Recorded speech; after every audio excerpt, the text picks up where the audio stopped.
Hello everyone, welcome to तर्कशास्त्र। I am Aditya. तो second attempt है यार। पहले अटेम्प्ट में ऑडियो रिकॉर्ड नहीं हुआ तो पूरा टाइम वेस्ट चल गया। ठीक है, चलो। So in this video we will be discussing about 11 weeks remaining for CAT 2023 exam. बहुत सारे हमारे स्टूडेंट्स ऐसे हैं कि सर ये वाला हेडिंग मत डालते हो।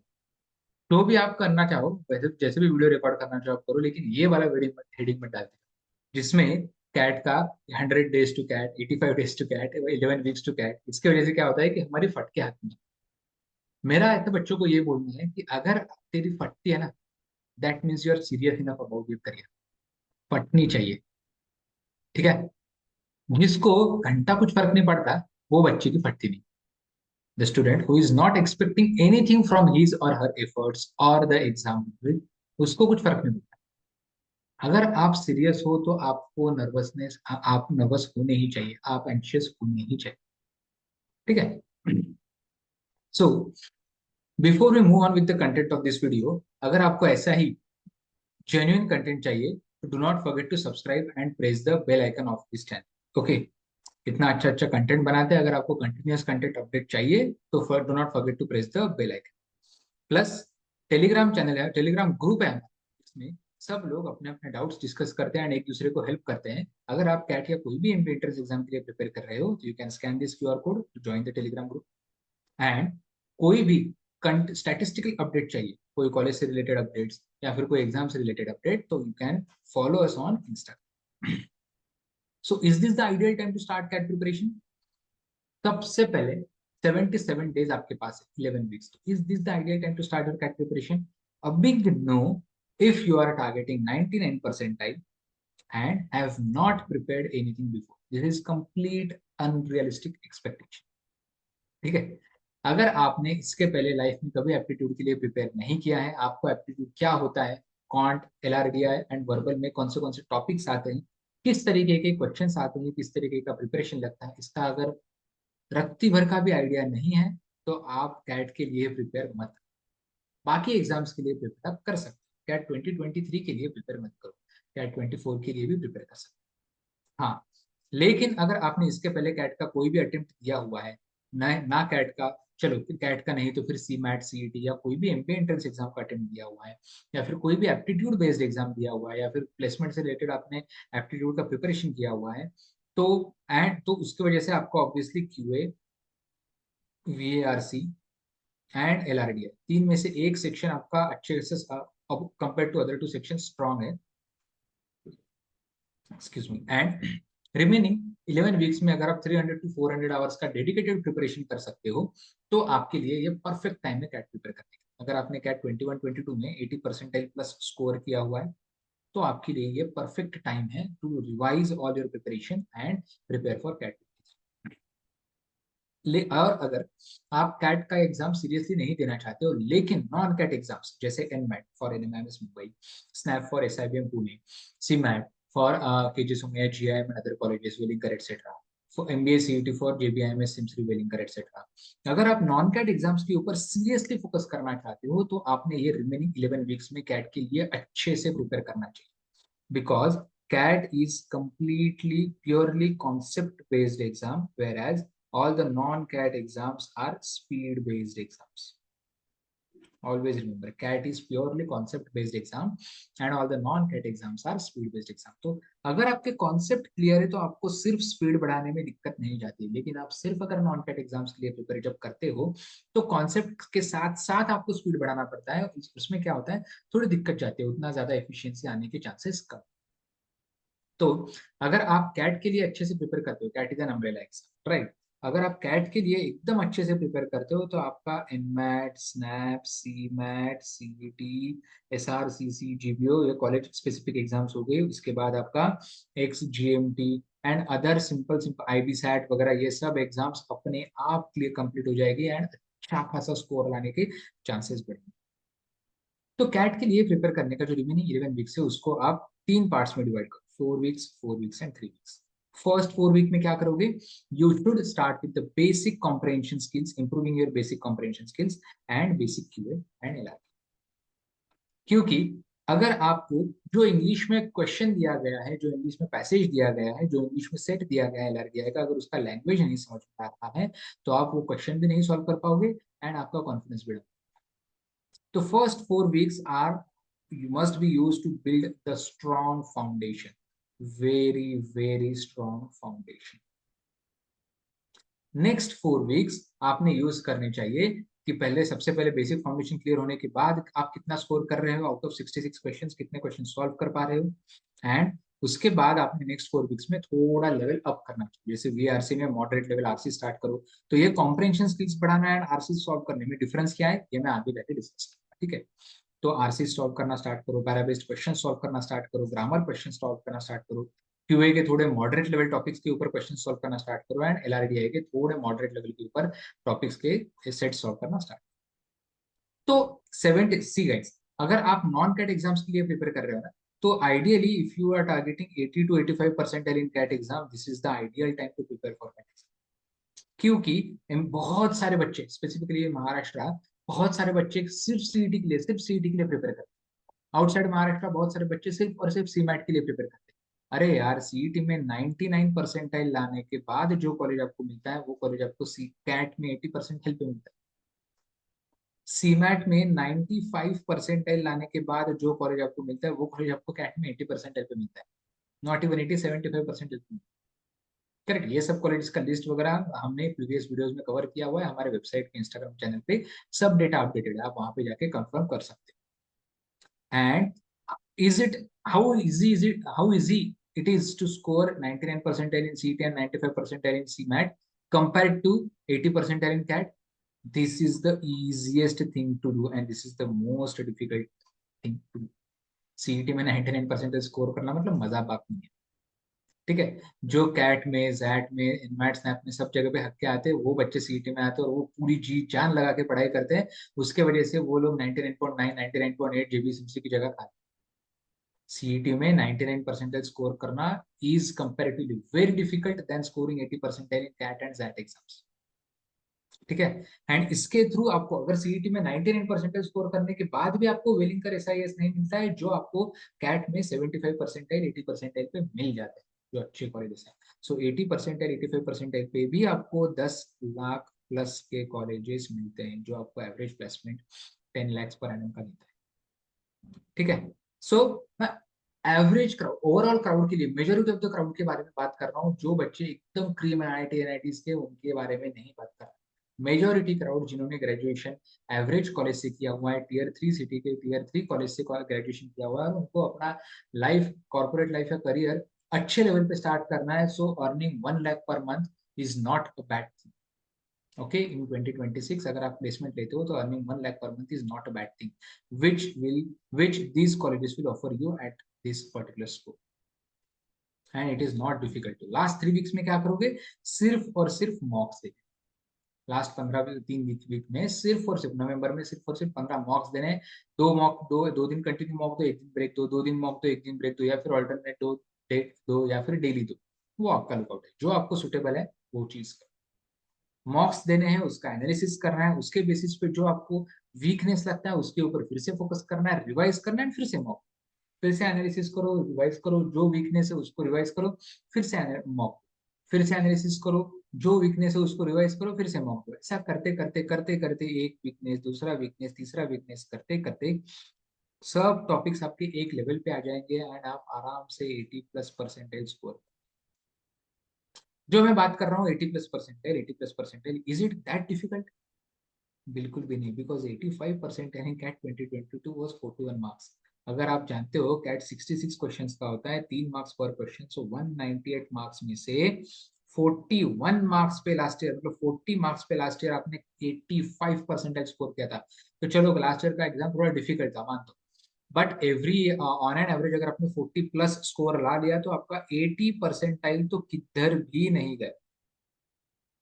आपका 80 परसेंटाइल किधर भी नहीं गया। तो थोड़ा सोचो, थोड़ा दिमाग का इस्तेमाल करो एंड थोड़ा अच्छा डिसीजन लो कि अगर आपने अभी तक कैट का फॉर्म नहीं फिलअप किया है, now is still the high time to fill up CAT form, to apply for CAT exam, ठीक है। तो जैसे आप प्रिपरेशन स्टार्ट करोगे, सबसे पहले 4 वीक्स में क्या करना है, सिर्फ और सिर्फ इंग्लिश पढ़ना। डेली 1 आवर, 1 से 2 घंटा आप इंग्लिश पढ़ो। क्या पढ़ो?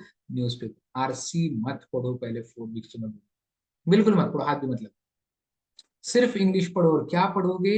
इंडियन एक्सप्रेस या फिर द हिंदू, इनमें से आपने एडिटोरियल आर्टिकल्स पढ़ने चाहिए।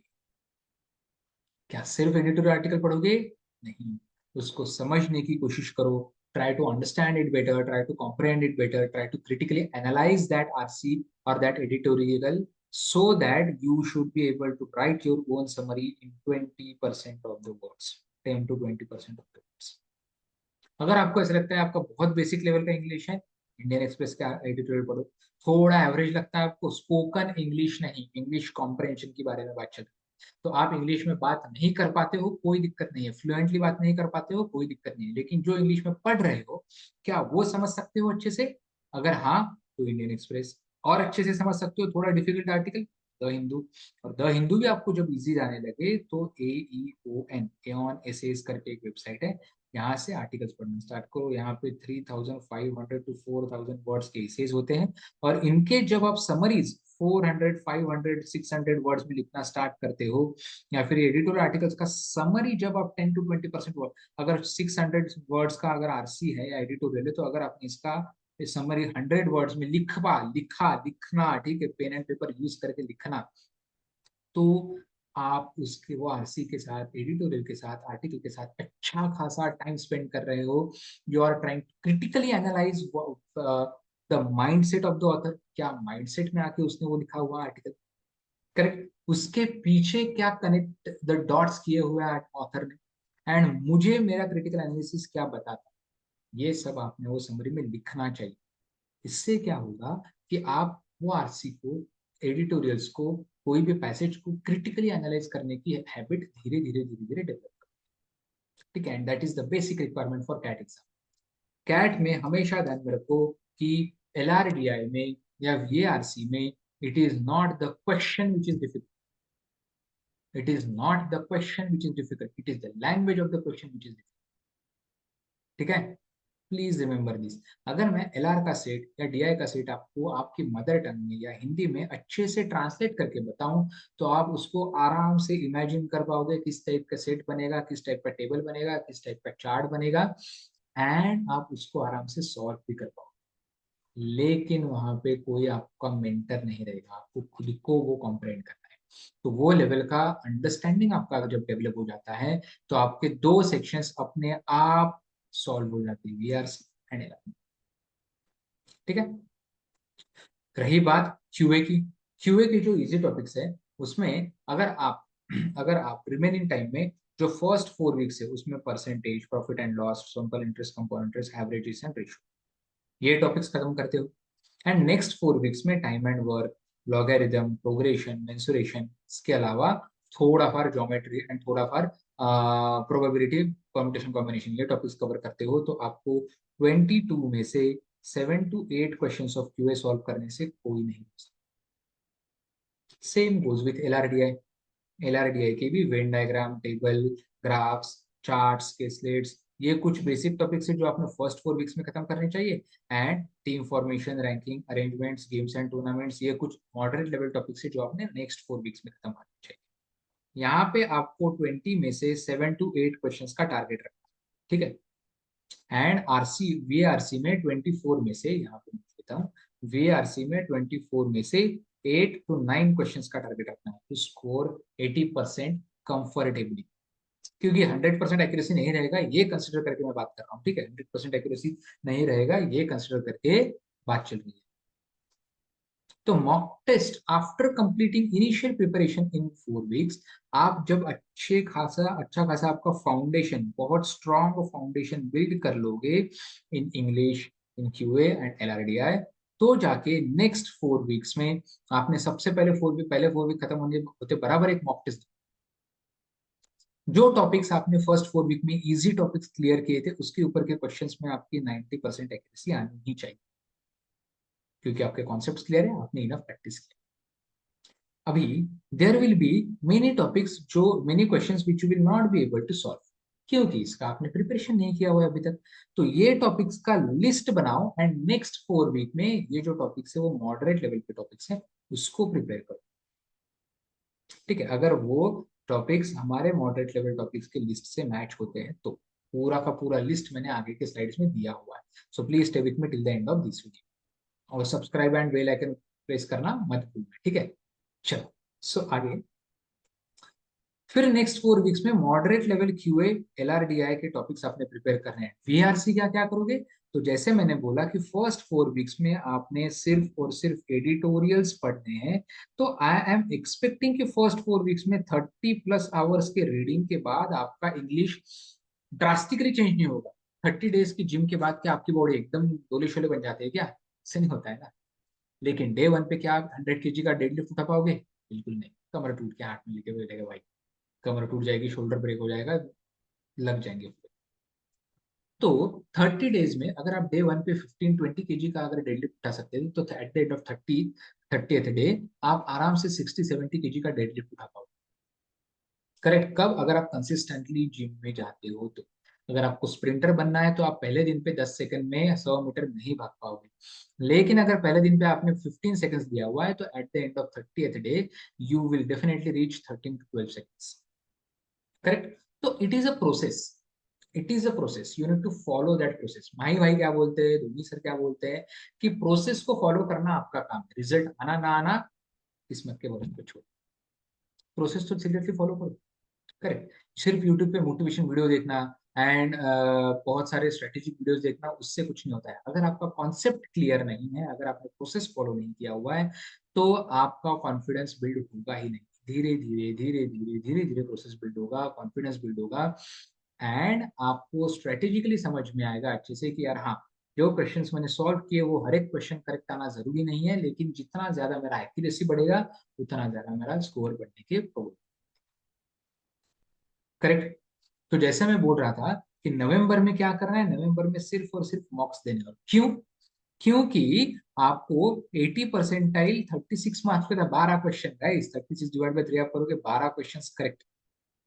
12 क्वेश्चन में 36 मार्क्स आने के लिए आपने 15 क्वेश्चन करेक्ट आने चाहिए, उसके लिए कम से कम 20 क्वेश्चन अटेम्प्ट होने चाहिए, ताकि अगर 5 MCQs आपके इनकरेक्ट भी आ गए तो 45 में से 5 मार्क्स हो जाएंगे, फिर भी आप 35+ आराम से। 21 में 45+80 परसेंटाइल था एंड 21 में 48+80 percentile. So your target should be to solve minimum 8 questions per section. 8 8 8। इससे क्या होगा कि आप 90% एक्यूरेसी, 70% 80% एक्यूरेसी के साथ भी जाओगे तो भी आपका 24 में से 20 क्वेश्चंस विल बी करेक्ट। तो यहाँ पे 3 बहुत हो गए भाई, बहुत हो गए। 24 में से आपके अगर 18 क्वेश्चंस भी करेक्ट आते हैं तो भी आप 3 मल्टीप्लाई करोगे तो 54 मार्क्स आ रहे हैं आपको। इसमें से -6 मतलब पूरे के पूरे 6 MCQ आपने गलत सॉल्व कर लिए तो भी 54 - 6 आप 48 पे रहोगे। तो your target should be to reach this mark of 51st। अगर आप सीरियसली रियलिस्टिक अप्रोच लेके कैट के लिए प्रिपेयर करोगे तो 85 percentile should be your target. That is 55 marks should be your target. तो पहले 50 अचीव करते हैं, बाद में धीरे धीरे 55 पे जाएंगे। Correct. So in the last month of CAT preparation, last 3 weeks आपने 15 मार्क्स देना चाहिए एंड करेक्ट एनालिसिस के साथ एंड प्रॉपर मेंटरिंग के साथ आप आराम से अपना टारगेट अचीव करोगे 100% बोल। ठीक है। So you can pause the video and click the screenshot of these complete list of con topics to be prepared for CAT exam. इसमें से जो इजी है वो अरिथमेटिक है। अरिथमेटिक में भी time speed distance and time and work आप छोड़ सकते हो। क्वेश्चन जरूर आते हैं लेकिन अगर आपका मैथमेटिक्स अच्छा खासा वीक है तो आप इसको बहुत ज्यादा फोकस मत करो। उससे बेटर आप एलसीएम, एचसीएफ, वैदिक मैथ, रिमाइंडर थ्योरम के ऊपर थोड़ा फोकस कर सकते हो। डिविजिबिलिटी थ्योरम के ऊपर भी थोड़ा फोकस कर सकते हो। ठीक है। ये सर्ट्स एंड इंडाइसेस बहुत सिंपल, बहुत सिंपल सिंपल टॉपिक्स है। करेक्ट। इसमें आप 2D मेंसुरेशन के ऊपर फोकस कर सकते हो। ज्योमेट्री में उसके लिए थोड़ा बेसिक्स पढ़ना पड़ेगा। फॉर्मूला शीट हमने हमारे ऐप पे अपलोड करके रखा हुआ है, आपको बहुत सारी जगह से मिल जाएगा। आप वहां से सिर्फ ज्योमेट्री के फॉर्मूला पढ़ो, 2D मेंसुरेशन क्लियर हो जाएगा। करेक्ट। अलजेब्रा में सिर्फ लीनियर इक्वेशन करो, एक क्वेश्चन मिल जाएगा। मॉडर्न मैथ में पीएनसी प्रोबेबिलिटी करो। ये इजी इजी टॉपिक्स बता रहा हूँ मैं, इजी टू मॉडरेट टॉपिक्स। ठीक है, डिफिकल्ट टॉपिक के ऊपर जा भी नहीं रहा। तो सिर्फ पीएनसी प्रोबेबिलिटी करो। आप इतने टिक करे हुए टॉपिक्स भी आप करते हो, ये पूरे 1 2 3 4 5 6 7 एंड बस, ठीक है चलेगा।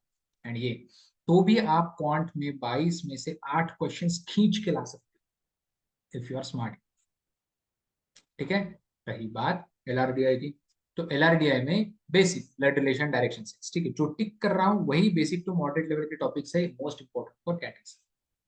उसके बाद आपको इंपॉर्टेंट है linear circular floor box Venn diagram. ठीक है, क्यूब्स सिर्फ 6 फॉर्मूला के ऊपर पूरा का पूरा क्यूब है, सिर्फ 6 फॉर्मूला, 6 to 7 फॉर्मूला, हो गया क्यूब खत्म। ठीक है, एंड डेटा इंटरप्रिटेशन में लाइन बार पाई टेबल केसलेट नेटवर्क्स, ठीक है, एंड नेटवर्क्स, बस यहाँ नेटवर्क भी नहीं किया तो भी चलेगा, इसके नीचे के टॉपिक्स मत करो चलेगा। फिर भी आप 20 में से कम 6 से 7 क्वेश्चंस खींच के ला सकते हो if you have prepared smartly. And रही बात वीआरसी की, तो पूरा का पूरा ग्रामर का अच्छे से फॉर्मूला बेस्ड होता है, कुछ नहीं होता ग्रामर। एंड जितने ज्यादा हो सके, जहां कहीं से मिल सके, आप जो भी reference material study material refer कर रहे हो, चाहे वो निशित सिन्हा का हो, अरुण शर्मा का हो, या फिर आपके कोई भी कोचिंग इंस्टीट्यूट का हो, अगर आपके पास नहीं है तो हमें get in touch with us. हम लोग आपको e books, hard copy books, soft copy material, mock test, recorded video सब प्रोवाइड करते हैं। ठीक है, तो जितने हो सके उतने क्वेश्चंस ये टॉपिक्स के ऊपर सॉल्व करने की कोशिश करो, एंड आरसी के ऊपर जितने हो सके उतने क्वेश्चंस प्रैक्टिस करने की कोशिश करो। आप 24 में से 8 से 10 क्वेश्चंस आपके किधर भी नहीं है। ठीक है, इसके ऊपर मैंने पॉइंट आउट भी नहीं किया, because it is an question, question एक है दूसरा आता है, पूरे कैट नॉन कैट सब एग्जाम्स में। ठीक है, तो अननेसेसरी कोई भी टॉपिक के ऊपर फोकस मत कर। गीता के बोल है कि dedication and consistency has given you much better results than only talent. सिर्फ टैलेंट से कुछ नहीं होता है, कैट एग्जाम स्मार्ट बंदे को ही 80 परसेंटाइल के ऊपर फेंकता है।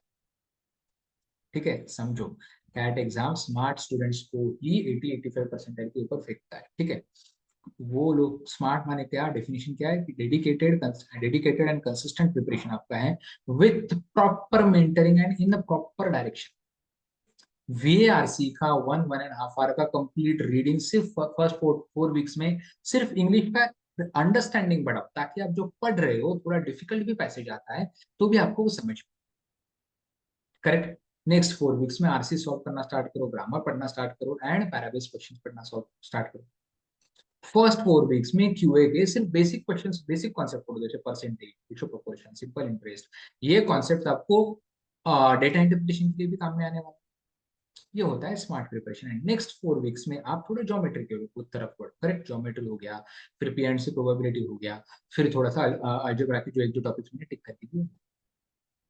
फर्स्ट 4 वीक्स में बेसिक एलआर एंड डीआई के प्रिपरेशन प्रिपेयर कवर करो, ताकि नेक्स्ट 4 वीक्स के लिए आपका फाउंडेशन बन जाए, एंड उसके ऊपर आप फटाफट फटाफट फटाफट एक बाय एक, one by one topics clear कर सकते। Correct, consistency is the most important point. हफ्ते में 3 दिन जिम में जाने से बॉडी नहीं बनेगी, फ्लेक्सिबिलिटी नहीं आएगी, एंड मसल्स नहीं बिल्ड होगी, टोन तो बिल्कुल नहीं लगेगी। 7 days a week, 1 hour per day, more than enough है। एक दिन 3 आवर जाने से कुछ नहीं। ठीक है, स्मार्ट टारगेट रखो, स्मार्ट प्रिपरेशन रखो, जो आज दिन चालू होने के बाद, दिन चालू होते बराबर या फिर आज रात को सोने से पहले कल का टारगेट जो रखोगे वो स्पेसिफिक रखो, कि भाई मुझे क्वांट का यही टॉपिक करना है, मैं इसके ऊपर नहीं, इसके आगे पीछे नहीं भागू। एलआरडीआई का यही सेट्स करने हैं, 5 सेट्स करने हैं, इसके आगे पीछे नहीं भागू। एंड वीएआरसी का ये 2-3 आर्टिकल जो भी कल के न्यूज़पेपर में आएंगे उनका मुझे खुद से समरी लिखना ही है, इसके आगे पीछे मैं नहीं भागू। चाहे कुछ भी हो जाए, कहीं कोई भी वीडियो देख लो, कोई वीडियो में कोई भी कुछ भी बताए, या फिर आपके फ्रेंड्स कुछ भी करे, आपने जो प्लानिंग किया हुआ है उससे टस से मस नहीं। Do not digress from whatever you have decided to study for. ठीक है, मेजरेबल होना चाहिए, अननेसेसरी अनरियलिस्टिक एप्लीकेशन एक्सपेक्टेशंस मत रखो। ठीक है, अचीवेबल होना चाहिए, एंड रियलिस्टिक एंड टाइम भी होना चाहिए, कि भाई टाइम दो, कि भाई क्वांट का मैं प्रिपरेशन करूंगा, 8 घंटे क्वांट के करते बैठूंगा क्या, बिल्कुल नहीं। 2 hours for this particular topic, 90 minutes for this particular thing, this particular exercise, then 2 hours for this particular exercise. फिर टाइमली रखो एंड रियलिस्टिक रखो। अननेसेसरी एक दिन में क्वांट के 2 टॉपिक नहीं हो सकते हैं तो मत करो, हो सकते हैं तो ही करो, छोटे छोटे टॉपिक्स। आपका लेवल ऑफ प्रिपरेशन के ऊपर डिपेंड करता है, ठीक है। एलआर के अनरियलिस्टिक अप्रोच मत रखो, एक दिन में एलआर एंड डीआई की मिला के 10 सेट नहीं बन सकते हैं तो मत करो, अगर बन सकते हैं आप वो लेवल पे हो तो ही इतना बड़ा टारगेट। एग्जाम को समझो, कैट एग्जाम आपसे स्पीड नहीं पूछता है, कैट एग्जाम आपसे हर एक टॉपिक के ऊपर डिटेल नॉलेज नहीं पूछता है, कैट एग्जाम आपको स्पेसिफिक टॉपिक्स के ऊपर detail knowledge, specific concepts. CAT बोलता है कि भाई पूरे इंडिया के बारे में मत पढ़ के, स्पेसिफिक रीजन्स के बारे में पढ़ के, लेकिन जो पढ़ रहा है वो ढंग से। करेक्ट। पूरा कॉन्ट मत पढ़ो चलेगा, स्पेसिफिक पढ़ो, सिर्फ अरिथमेटिक पढ़ना है अरिथमेटिक, अरिथमेटिक भी पूरा नहीं पढ़ना है, टाइम स्पीड डिस्टेंस छोड़ना है छोड़ो, लेकिन जो पढ़ रहे हो percentage ratio proportion variation average mixture allegation ऐसा पढ़ो कि उसके ऊपर में कुछ भी पूछ लो आपको। और कितना सिंपल प्रिपरेशन चाहिए यार, और कितना सिंपल डायरेक्शन चाहिए। कैट आपको इतने बड़े सिलेबस में से सिर्फ इतना पार्ट पढ़ने को बोल रहा है, लेकिन ढंग से, उतना तो होना चाहिए आपसे। करेक्ट। अगर आप अच्छे कॉलेज में जाना डिजर्व करते हो एंड आपका डिजायर भी है कि मुझे एट इन 2026 मुझे इस तरीके का जॉब लगे कि मेरे को 1 से 1.5 लाख रुपया पर मंथ इन हैंड आए, तो आपको थोड़े एफर्ट्स लेने पड़ेंगे इन फॉर नेक्स्ट 80 days। ठीक है। खुद के स्ट्रेंथ समझो कि I like solving quant problems, तो एलआरडीआई में मुझे डीआई ज्यादा अच्छा लगेगा। करेक्ट। एंड जो आपके स्ट्रेंथ्स है उनको मैप करो एग्जाम रिक्वायरमेंट्स के साथ। एग्जाम रिक्वायरमेंट्स क्या है वो आपको समझ में आएगी जब आप मॉक्स दोगे अच्छे से। Correct. And CAT exam is nothing but understanding the exam requirements. CAT exam is nothing but understanding the exam requirements. Where is your level of preparation, and to understand this gap and bridge this gap। मेरे को यहाँ तक पहुंचना है, मेरे को QA के 7-8 question solve करने की एबिलिटी खुद में लानी है। किस तरीके से, अभी मैं 2 या 3 ही कर पा रहा हूँ, किस तरीके से कर सकता हूँ, मेरे पास पूरा पूरा क्यूए के टॉपिक्स का लिस्ट है। किस तरीके से उसको प्रिपेयर करना है वो मुझे पता है। यूट्यूब पे सब कंटेंट अवेलेबल है, अगर यूट्यूब पे नहीं है तो तर्कशास्त्र आपको सब कुछ रिकॉर्डेड वीडियोस में देता ही है, एकदम quality material. Correct. E books भी आपको मिल रहे हैं। करेक्ट। तो डीआईएलआर में मुझे 7-8 क्वेश्चन, 20 में से 7 to 8 क्वेश्चन सॉल्व करने हैं, ये मेरा एग्जाम का रिक्वायरमेंट है। Currently I am able to solve 3 to 4 question. तो क्या करना है, प्रैक्टिस करनी है, वेराइटी ऑफ क्वेश्चंस की प्रैक्टिस करनी है, सेम सेम टाइप के क्वेश्चंस नहीं आने चाहिए, मेरा थॉट प्रोसेस वो लेवल पे डेवलप होना चाहिए, ये उनका रिक्वायरमेंट। करेक्ट। वीआरसी में out of 24 I should be able to solve 7 to 8 questions. Correct, with 80% accuracy. उसके लिए क्या करना है, मेरा इंग्लिश का अंडरस्टैंडिंग वो लेवल का होना चाहिए, so that if I read any particular passage I should be able to comprehend. Correct. तो ये एग्जाम का रिक्वायरमेंट है। एंड आप यहाँ पे हो तो ये गैप आप जितना जल्दी, जितना अच्छे से ब्रिज कर पाओगे, उतना अच्छे से आपके results generate. Correct. So frequent मॉक्स is the key है, जितना हो सके उतने ज्यादा मॉक्स दो, एनालिसिस करो। 1-to-1 एनालिसिस के लिए, 1-to-1 मेंटरिंग के लिए Tarkshastra is the one stop solution. ठीक है। Do not forget to subscribe and press the bell icon, do not forget to follow us on Instagram and join the Telegram channel. ठीक है।